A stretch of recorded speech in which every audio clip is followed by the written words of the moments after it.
At dahil marami sa atin ang may gusto sa ulam na maraming gulay, ito naman po ang isa. Lechon kawali pa rin po ang topic natin dahil napadami po ang niluto ko. Eto't pinapapula ko lang ng konti at binubuhay ko. Magigisa po muna tayo ng sibuyas. May bawang, kamatis. Lagyan po natin ng kaunting tubig at natutuyo na. O lagay po tayo ng pork cube kung gusto yung gumamit. Pamintang durog po.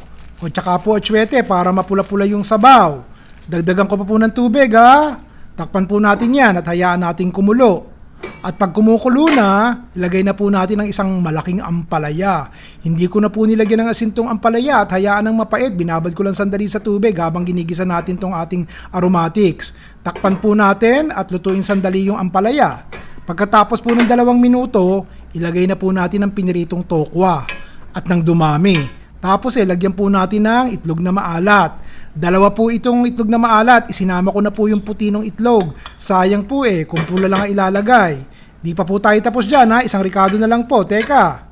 O tsaka po natin damihan ang paglalagay ng sariwang malunggay para kumpleto na po ang sustansya. Lalagyan ko lang po ng konting toyo, pero may itlog na maalat na yan pero konting toyo, lagyan nyo po ha. At pagkatapos, ilagay na po natin tong ating piniritong lechon kawali.